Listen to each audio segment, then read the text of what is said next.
Começa agora mais uma edição do Jornada, com tudo que é destaque na Justiça do Trabalho.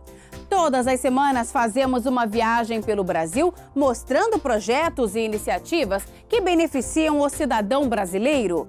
No programa de hoje, uma reportagem especial sobre os benefícios pagos pelo INSS a trabalhadores no país. Em Brasília, Distrito Federal, um juiz tira as dúvidas trabalhistas do borracheiro e do gerente da borracharia no quadro Direitos e Deveres. Vamos também até Porto Velho, na sede do TRT da 14ª Região, onde aconteceu a certificação de entes públicos de Rondônia e Acre, que conseguiram quitar precatórios trabalhistas vencidos. E no quadro Jornada Extra, as atividades de uma servidora do Tribunal Superior do Trabalho que ajuda famílias carentes atendidas por uma entidade assistencial. Tudo isso e muito mais, o nosso Jornada começa agora.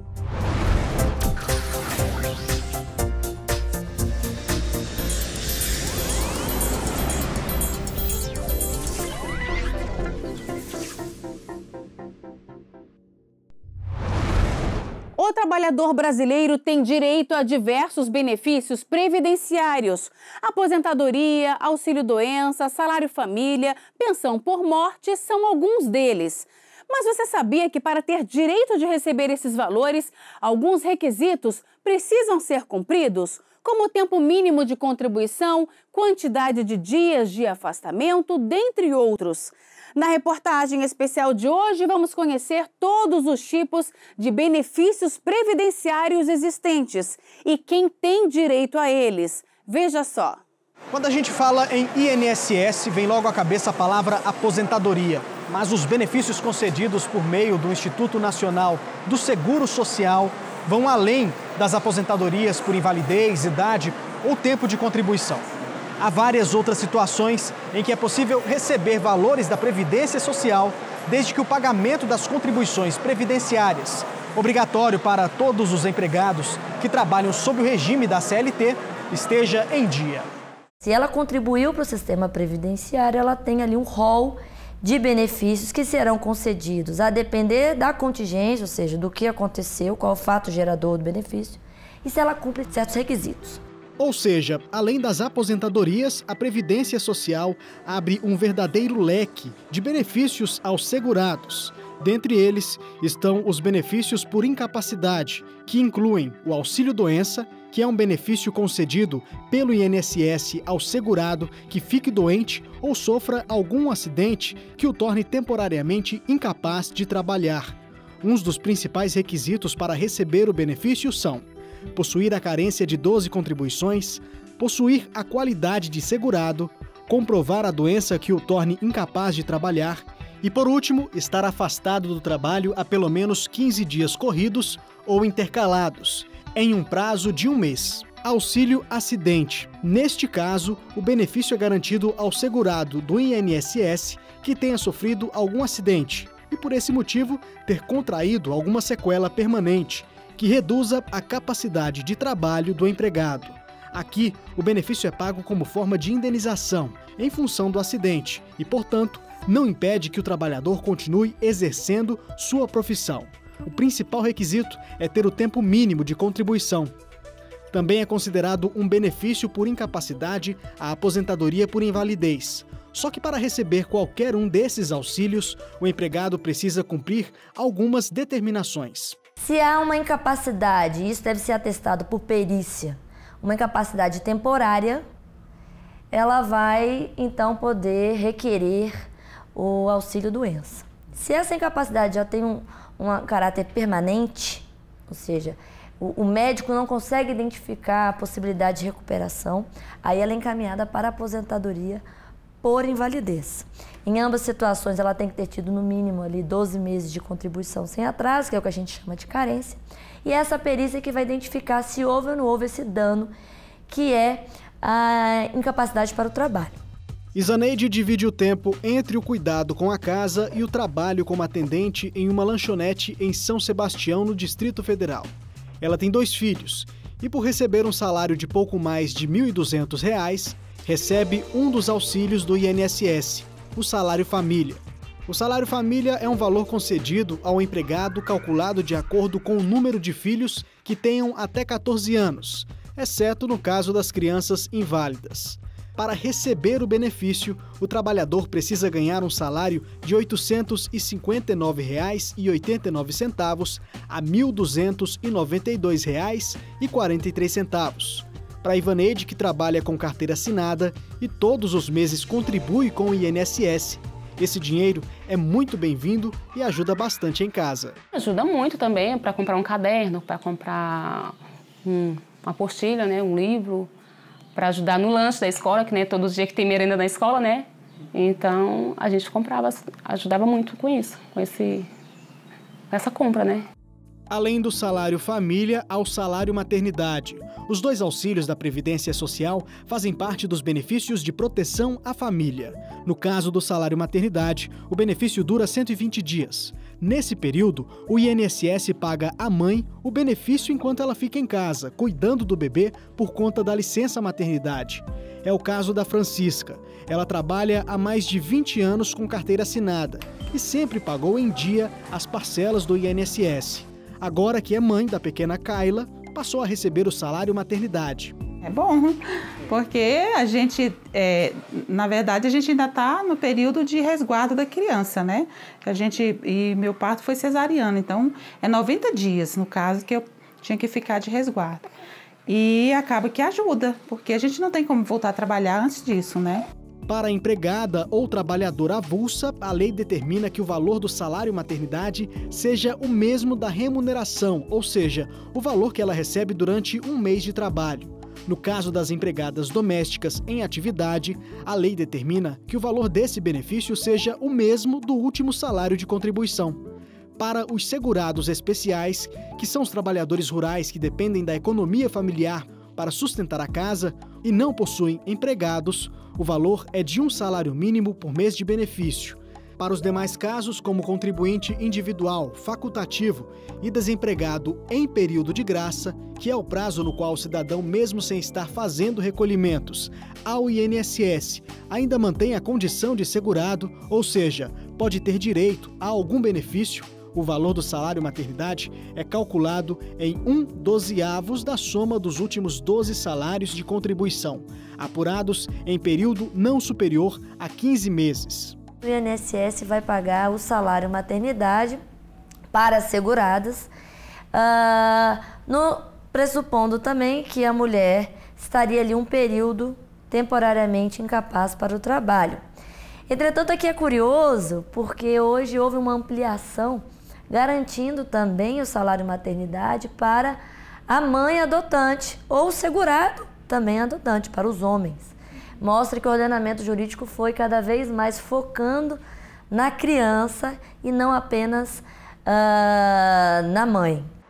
Além disso, a Previdência Social, por meio do INSS, também assegura proteção aos dependentes, como o auxílio reclusão, que é um benefício devido apenas aos dependentes de detentos, no regime fechado ou semiaberto, presos enquanto contribuíam para o sistema. O benefício é garantido durante o período de reclusão. Para que os dependentes tenham direito ao benefício, é necessário que o último salário recebido pelo segurado esteja dentro do limite previsto pela legislação, que atualmente é de R$ 1.292,43. Caso o último salário esteja acima desse valor, os dependentes não têm direito ao benefício. Outro benefício que entra na categoria de proteção aos dependentes é a pensão por morte. O benefício é pago aos dependentes do segurado do INSS que vier a falecer ou, em caso de desaparecimento, que tiver a morte presumida declarada oficialmente. A duração da pensão por morte varia de acordo com a idade do beneficiário. Para dependentes com menos de 21 anos, o benefício é concedido por no máximo 3 anos. Já os beneficiários com mais de 44 anos têm direito a pagamento vitalício. Aquele segurado que está trabalhando, contribuindo para o sistema, mas não chegou a aposentar ou aposentou, mas tem dependentes menores, filhos menores, cônjuges, etc. Há toda uma relação de dependência na lei previdenciária, que é diferente de herdeiro do direito civil. Esses dependentes podem requerer a pensão por morte. O sistema também vai presumir que se aquele arrimo de família não está mais ali vertendo o seu salário ou a sua aposentadoria na renda familiar, a ausência dessa pessoa pode gerar um estado de necessidade. Uma das grandes dúvidas dos trabalhadores é em relação ao acúmulo de benefícios. Isso, de acordo com o INSS, pode acontecer em algumas situações, como é o caso do seu Aparecido. Ele é aposentado por invalidez e há 10 anos também recebe a pensão por morte da primeira esposa. Ele ficou surpreso quando soube que poderia receber os 2 benefícios. Para o aposentado, os benefícios são fundamentais para o sustento de toda a família. Eu não tenho condições de trabalhar. O que eu ganho de aposentado de coisa é pouco. Hoje eu sinto uma pessoa assim, feliz por causa disso, que eles me pagam direitinho, né? Não tem atraso, não tem problema. Chegou a hora de fazer um giro pelo Brasil para conhecer algumas decisões da Justiça do Trabalho. O TRT do Rio Grande do Norte negou a um empregado dos Correios o direito de receber o auxílio creche e reembolso babá, com base em convenção coletiva de trabalho da categoria. Segundo o regional, o acordo prevê o benefício apenas para pais solteiros, separados judicialmente ou viúvo e que têm a guarda legal do filho, o que não se enquadra no perfil do empregado, que é casado. O TRT de São Paulo condenou uma empresa de TI a indenizar em R$50 mil por dano moral e reintegrar ao trabalho uma gerente que foi demitida por ter câncer de mama. O regional considerou que a doença causa estigma por provocar debilidade física e, com isso, redução na produtividade. Para o tribunal, houve ofensa à personalidade da empregada, que deveria ter recebido amparo do empregador. O TRT da 10ª Região manteve dispensa por justa causa aplicada a um eletricista flagrado trabalhando sem o equipamento de proteção individual em um poste de energia elétrica. Para o regional, a penalidade aplicada pelo empregador foi adequada e proporcional à gravidade do comportamento do empregado, que poderia ter causado um acidente fatal no ambiente de trabalho. Daqui a pouco, no quadro Direitos e Deveres, um juiz de Brasília tira as dúvidas trabalhistas do borracheiro e do gerente da borracharia. E ainda hoje vamos até Porto Velho saber quais entes públicos de Rondônia e Acre conseguiram quitar dívidas trabalhistas e receber o certificado precatório 0. Nós voltamos em instantes.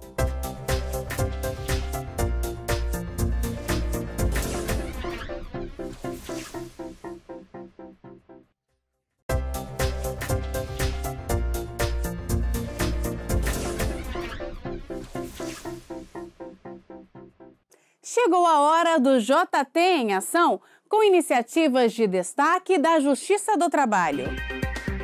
O Tribunal Regional do Trabalho do Rio de Janeiro recebeu os ministros do Tribunal Superior do Trabalho, Kátia Magalhães Arruda e Augusto César Leite de Carvalho. Os magistrados participaram do 2º dia do seminário Impactos e Perspectivas da Reforma Trabalhista, Diferentes Visões, promovido pelo Regional Fluminense em parceria com a Fundação Getúlio Vargas. Ainda no Rio de Janeiro, o TRT da 1ª Região realizou um seminário em comemoração ao centenário do ministro Arnaldo Susequinde. Estiveram presentes na cerimônia os ministros do TST Aloísio Corrêa da Veiga e Alexandre Agra Belmonte. Durante o evento, foi distribuída uma revista especial com entrevistas, artigos e depoimentos de Susequinde. Também foi aberta uma exposição em homenagem ao jurista. Na Paraíba, foi inaugurada a 11ª Vara do Trabalho de João Pessoa. A instituição foi transferida do município de Areia para a capital paraibana, com o objetivo de melhorar o atendimento e a distribuição dos processos. Estiveram presentes na inauguração juízes, servidores da vara e advogados. Conhecer os direitos trabalhistas é muito importante para garantir o cumprimento da lei e até para preservar a relação entre patrões e empregados. Hoje, no quadro Direitos e Deveres, vamos responder às dúvidas de um borracheiro e do gerente da borracharia. Quem responde é um juiz de Brasília, no Distrito Federal. Veja só. É obrigatório que eu use equipamento de proteção durante o serviço? Caso eu me recuse, eu posso ser dispensado por isso? Muito bem, Lutemberg. É obrigatório, sim, que se utilize o equipamento de proteção individual. Embora seja um direito o recebimento desses itens de segurança e um dever do empregador o empregado não pode se furtar de sua obrigação, sob pena de ser reconhecido até sua insubordinação ou indisciplina e ele ser apenado, afinal, em sendo isso reiterado e grave, com a justa causa. Caso eu necessite reduzir a jornada de trabalho do meu empregado, é possível também reduzir o salário? Oi, Ricardo. A possibilidade de redução de salário depende de negociação coletiva. Essa é a regra que nós trazemos da Constituição Federal. No entanto, o artigo da CLT que prevê a condição mais benéfica como incorporada ao contrato de trabalho nos permite também investigar se o melhor interesse do empregado não está justamente nessa redução de jornada.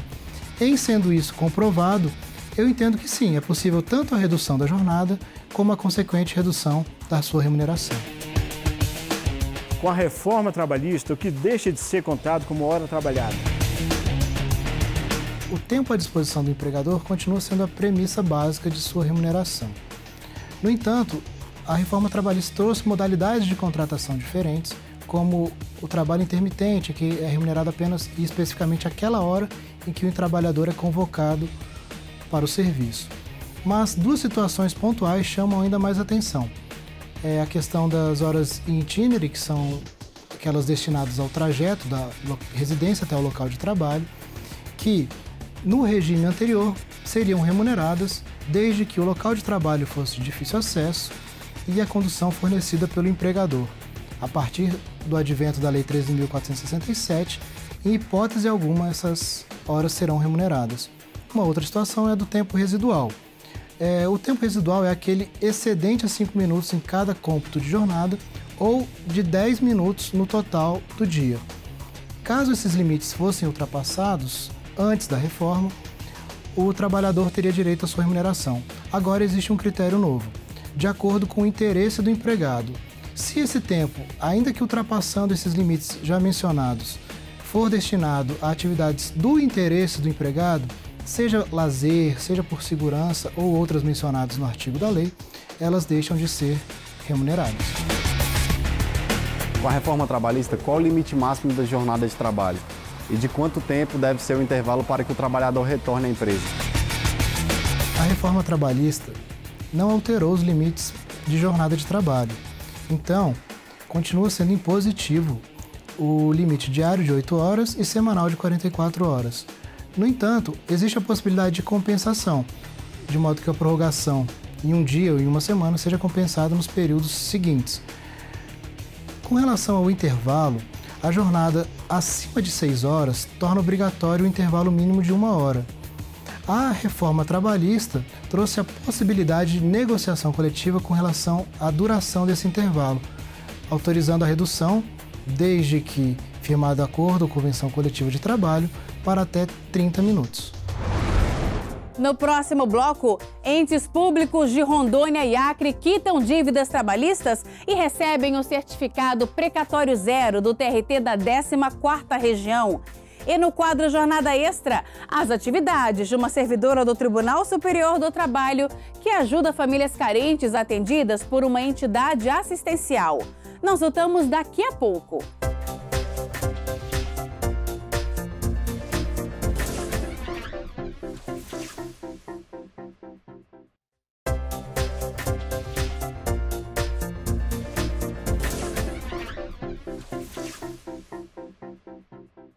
Vamos até Porto Velho, na sede do TRT da 14ª Região. Lá, entes públicos de vários municípios de Rondônia e Acre receberam o certificado precatório zero, entregue pelo regional. Essas entidades conseguiram quitar dívidas trabalhistas e agora estão em dia com os empregados. Entes públicos e autarquias dos estados de Rondônia e Acre, que quitaram precatórios na Justiça do Trabalho até dezembro de 2016, receberam no dia 22 de setembro de 2017 a certificação precatório zero do Tribunal Regional do Trabalho da 14ª Região. A entrega da certificação aconteceu na sede do Tribunal do Trabalho em Porto Velho e contou com a presença de prefeitos e representantes de autarquias e fundações. Na abertura do evento, o presidente do tribunal falou que a certificação é um incentivo aos entes que quitaram as dívidas dentro do prazo. Existem muitos processos em fase de execução que não são quitados.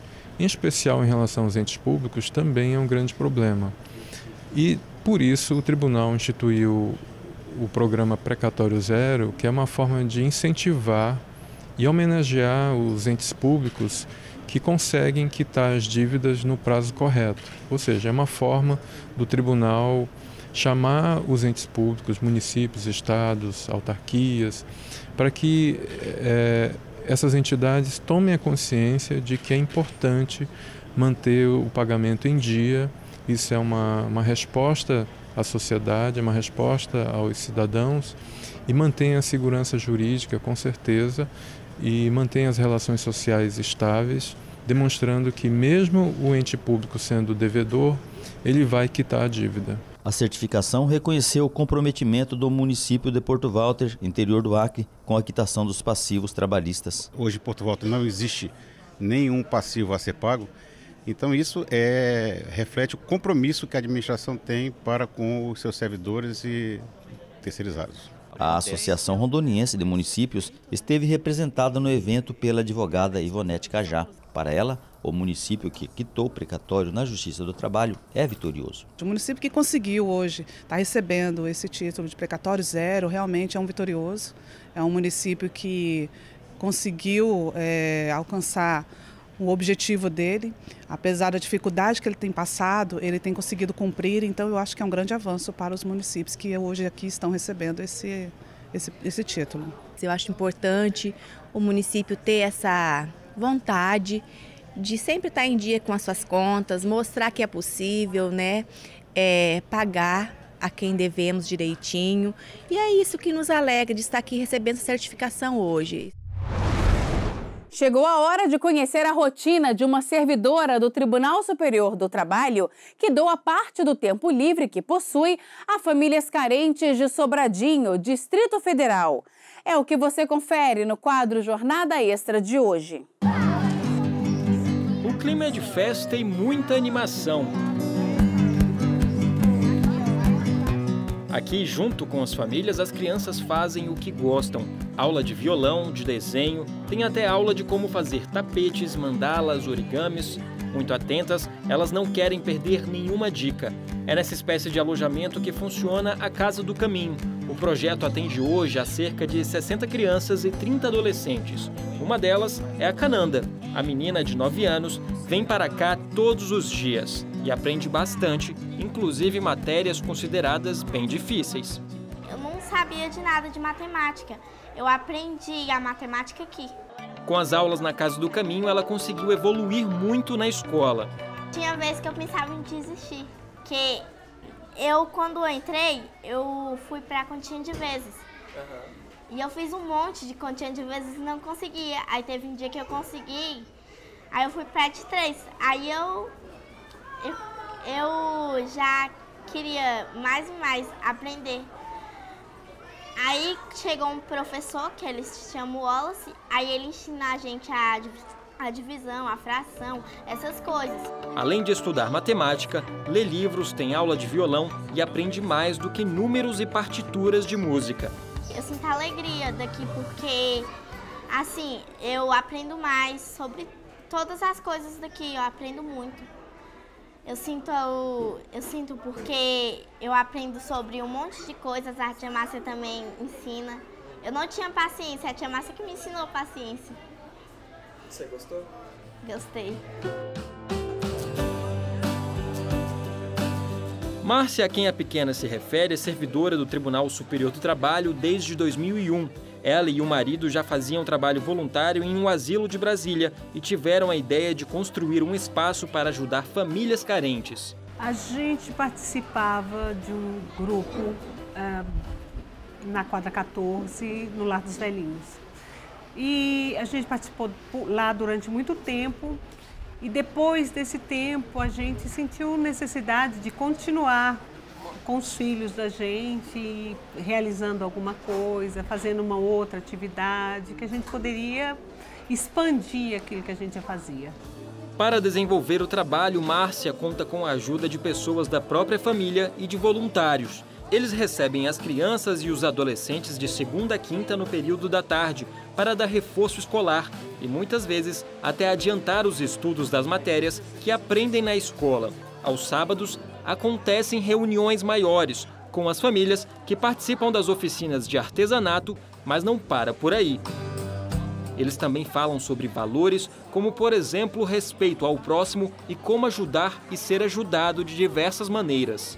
Minha neta estava passando por um problema, estava com depressão, não aprendia a ler, nem escrever, era muito difícil, era chorando.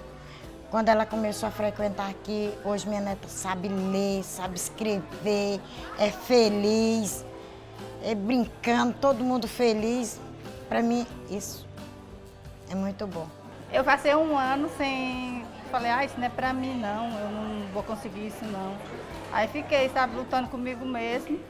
Aí um certo dia, você consegue sim, Márcia, você consegue. Aí eu entrei, aí comecei, já estou produzindo para vender, para mim mesmo vender. E a vontade de ajudar vem de família. Isso, acho que a gente vai desenvolvendo ao longo da vida e cada vez mais. Desde pequena em casa, a gente sempre fez isso com meus irmãos, com minha família. Márcia, que trabalha na Coordenadoria de Processos Eletrônicos do TST por meio do teletrabalho, se dedica também ao serviço voluntário todos os dias. Para ela, trabalhar no projeto dá mais sentido à vida. Na minha vida, eu acho que dá um norte. Dá um norte porque eu acho que é extremamente importante a gente compreender que a gente não está só no mundo. Então, não existe diferença econômica, não existe diferença social, existe a conexão de pessoa para pessoa. É isso, e é isso que a gente vive. Para os pais e alunos, fica o sentimento de gratidão. Às vezes, até quando eles faltam, a Márcia sempre liga, por que eles não foram, né? Aí eu sinto mais alívio que eles estão aqui, né? Estão mais cuidados, né? Não estão nas ruas, que a maioria dos adolescentes, né? Fica na rua e eles estão aqui, né? Mais alguma coisa você quer falar? Não. Tia Márcia? Eu pedi muito obrigado pra ela.